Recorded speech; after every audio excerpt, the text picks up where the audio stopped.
All right, greetings, gods and goddesses in training. Welcome back to the channel. It is Uncle Makara, all relations. Right there, we have Ryan G, Pops V, and Yo. today we're going to speak about gut health out of all topics. I've been tuning into a lot of probiotic subliminals actually, and working on speaking directly to my gut. And that's been helping quite a lot, actually, making my food digestion better and so forth. And your gut makes like 90% of your serotonin, right? So Ah, yeah, it's really important. If you have an inflamed gut, you have an anxious baseline, which leads to obsessive thinking.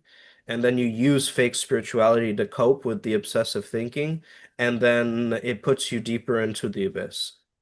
So you kind of have to stop yourself when you're feeling disconnected from source, right, or chronically anxious or right. emotionally brittle.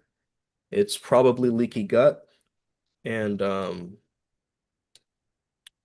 Yeah, just probably something to do with your gut health and how you're not taking care of it. So, yeah, I mean, gut health in general, I think, has been so underrated. It's sort of like just been looked at in terms of probiotics nowadays, but I think there's ways that we can improve our gut health. And right, it affects us spiritually as well, because obviously, if your gut is inflamed, your vagus tone drops and your nervous system goes into threat mode. right, which means you're operating from a lower vibration, Right. right, which Yeah. means you're more susceptible for lower energies, lower likely malicious energies, and then your immune Yeah. system gets attacked, which And means you likely attack. also false light beings, because Yes, if you're trying to access heaven through a body screaming in danger, you're gonna kind of latch on to anything that seems like a savior, you know? right, So that's how they really get a lot of these spiritual newbies is through false light beings. Yeah. right. Interesting. Looking back, last year and the year before that, one of the issues that I was dealing with was having a poor gut. I believe in Bali we figured that out. I believe across the years I focused heavily on drinking warmer, having certain Hmm. yogurts. I've also found out through a mutual friend that fasting is not the answer to a Mm, better gut.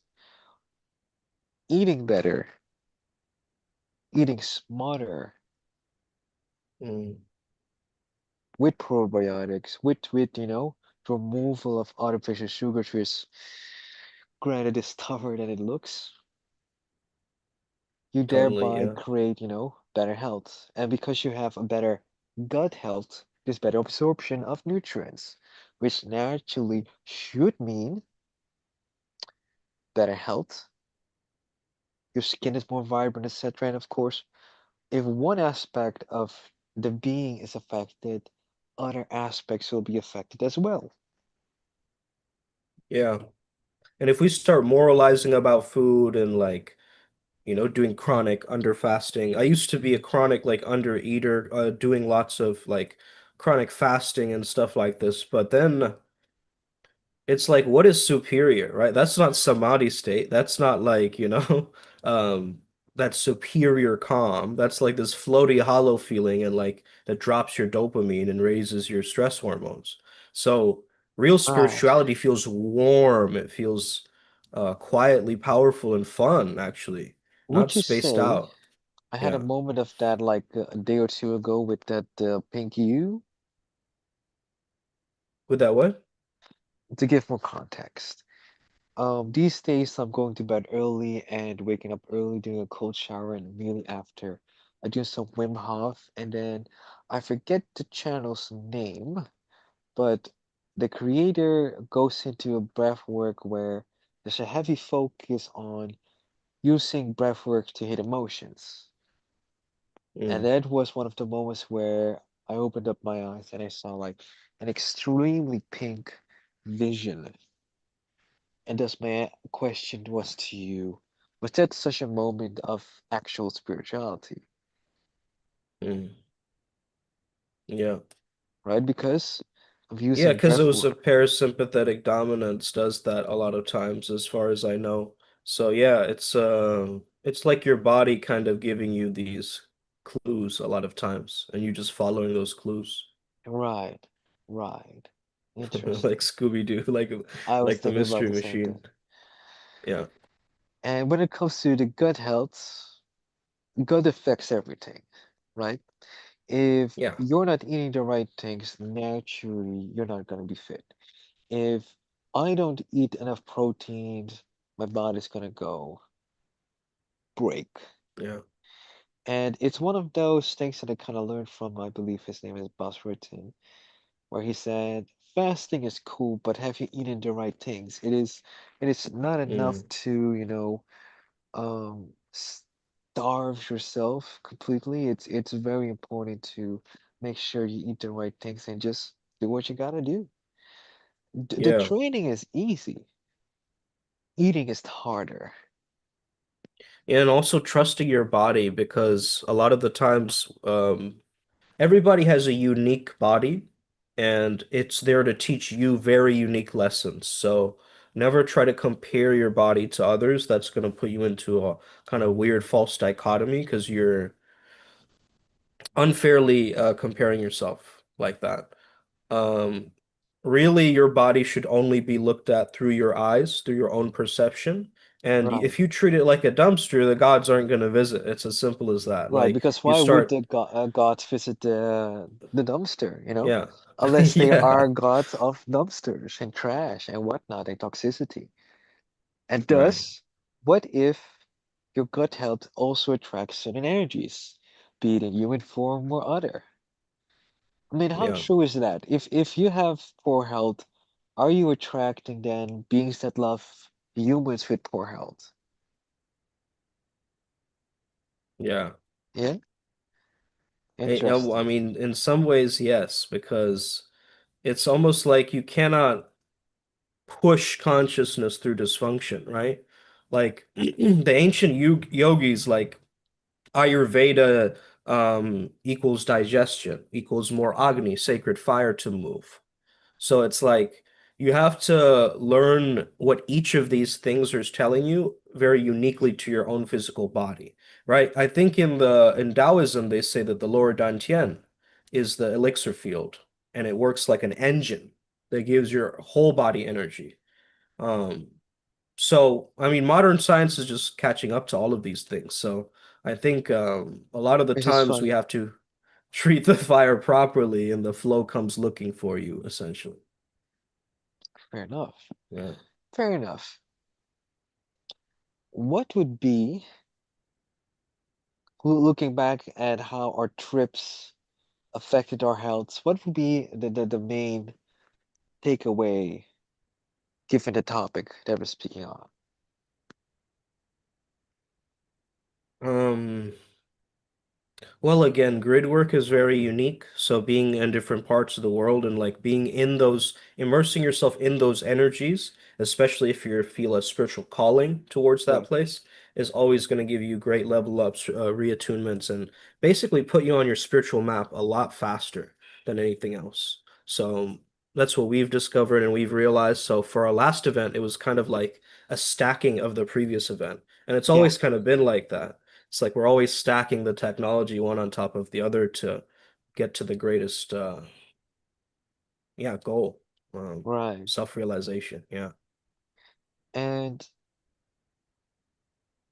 would you say our gut health improved with those trips, or was our, digestion challenged, given we had to like Oh switch, yeah.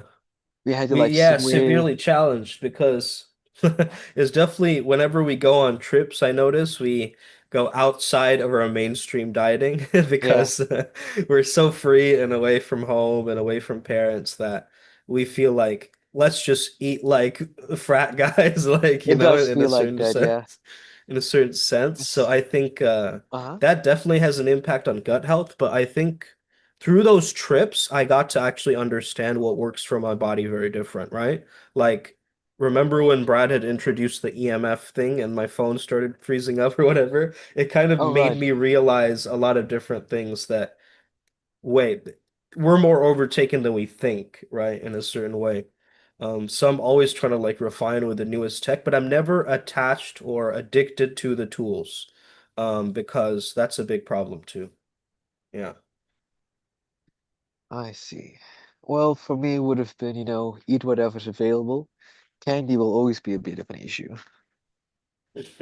Yeah. Like, remember in Sedona, I would just snack on M&Ms. This is just so convenient, and it Yeah. keeps me awake. Like something crunchy.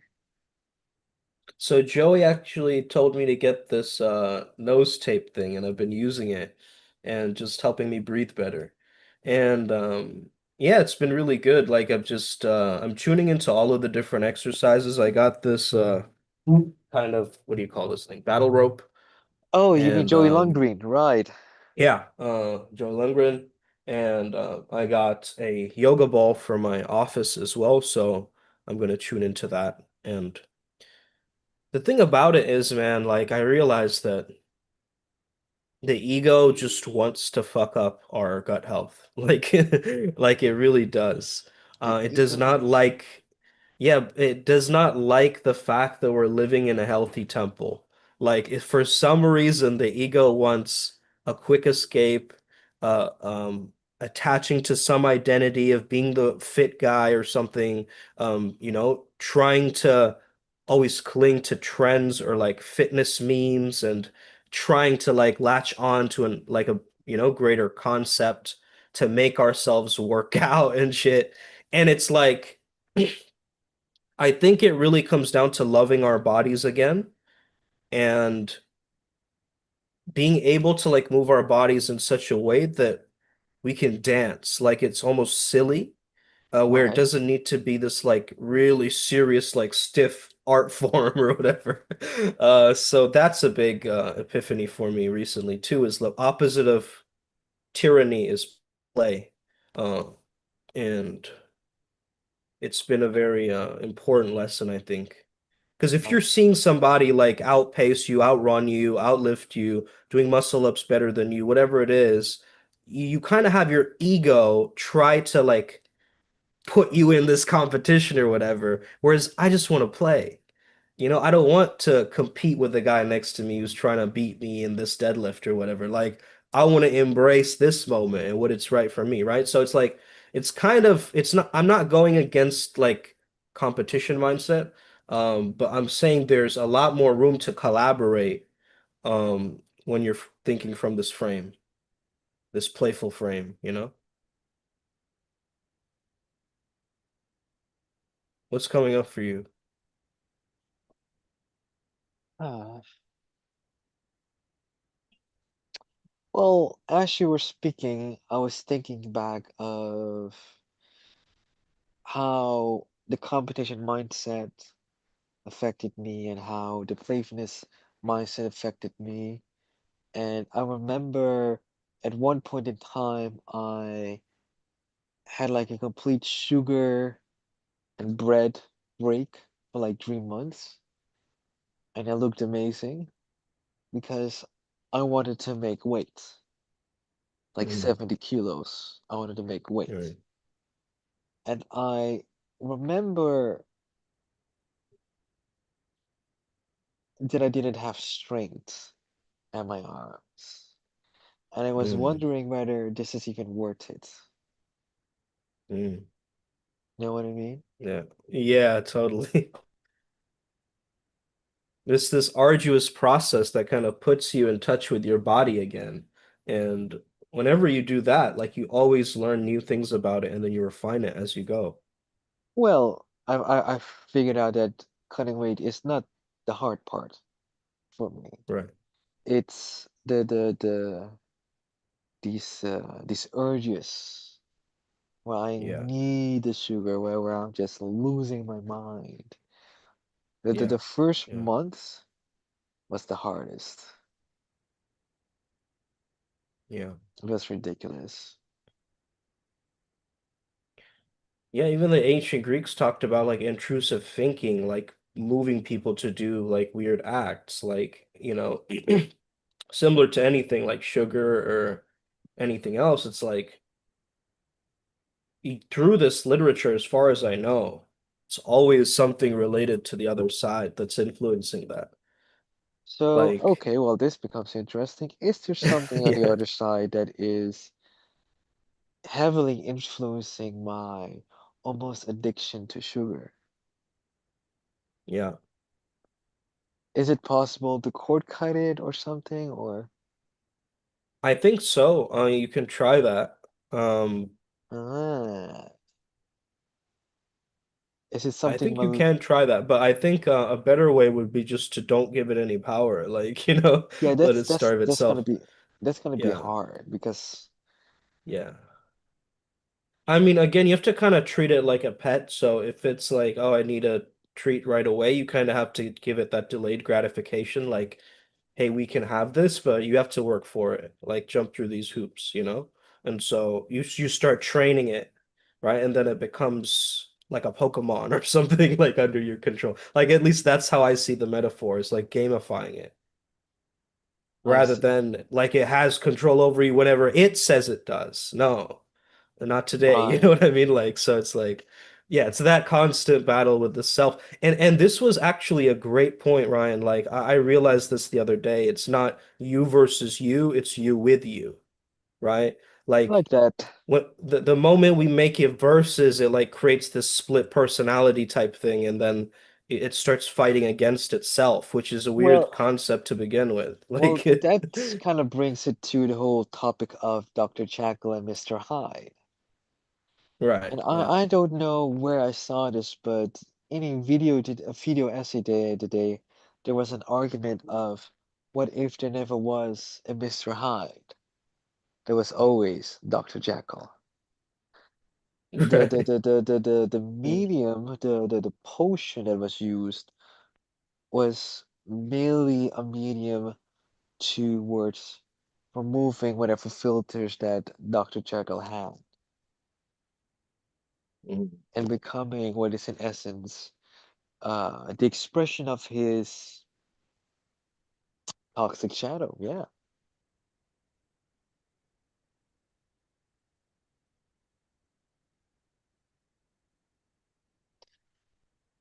Right. Why were we talking about Dr. Jekyll again? Um, well, your mind kind of just took over and it started speaking about Dr. Jekyll because I think the idea was that we have this split personality thing, Right. right? Oh, okay. Yeah, I remember. Yeah.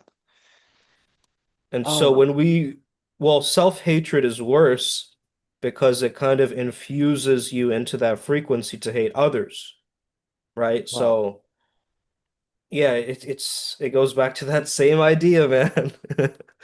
Like all comes back to the self, right? Self-love, self-growth, self-confidence. It's like if we don't have the self handled, yeah, it could take us many different places that we didn't Right. intend on going. But I intend to see that which I uh, choose to see or decide to see? Right. I So see. what's up, guys? Who's this? OSLW. What's up, man? Oh, hey, He's on Bob. YouTube. Yeah. Ah, okay. Okay. Anyone else? Anybody else? No, just him tapping in. Fair enough. We All have right, 6 minutes. 6 minutes. Yeah. Anything from the family that we should touch on? Um, thing from the family.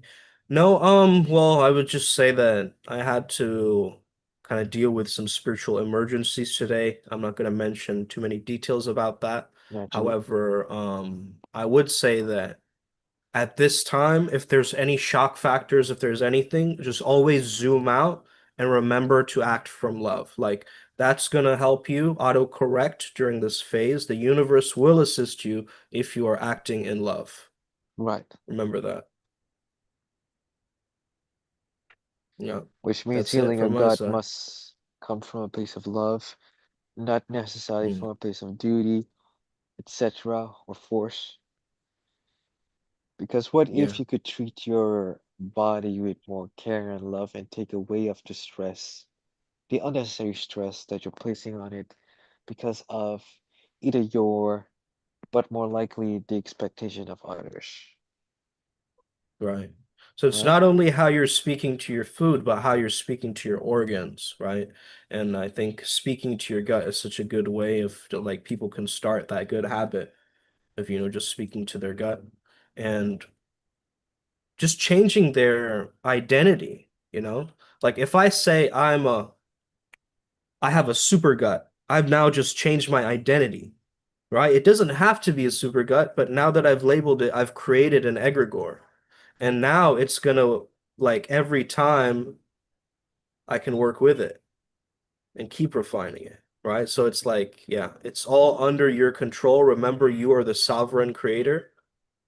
Come back to that and yeah, you have the remote control in your hands. You got this. Right. And become an adept, bro. And of course, Let's get it today. Upward spiral. Yeah. let's see. Has the family decided on our next trip, or are we still Now we're still in a kind of preloading phase right now because the fire horse here hasn't started yet, but as soon as it comes to next month, I think we'll get the codes right through, coming right through. Right now, it's a phase of kind of rest and stillness a lot of times, but you still have to kind of refine your edges a little bit. So push into things or habits that you think would really help you during this phase. And then as soon as the fire horse here starts, it's going to lift you off into that frequency already. So you just have to adapt into that. There's some comments here. Words change worlds. Verbs activate the genes through vibrations. How do I explain to someone what an egregore is? Um, like as simple as possible. Energy charged. Yeah, exactly. It's like energy charging a thing. yeah, it's like Pokemon. Yeah, I choose yeah, you, huh? exactly. Energy charging a thought form. Yeah, exactly. So yeah, guys, thank you so much for tapping in. I hope you have an incredible rest of your day. Make sure you hit that like and subscribe button, join the Telegram community, Exactly. and yeah, get tapped in on all of these different lessons and downloads that we're getting. Peace.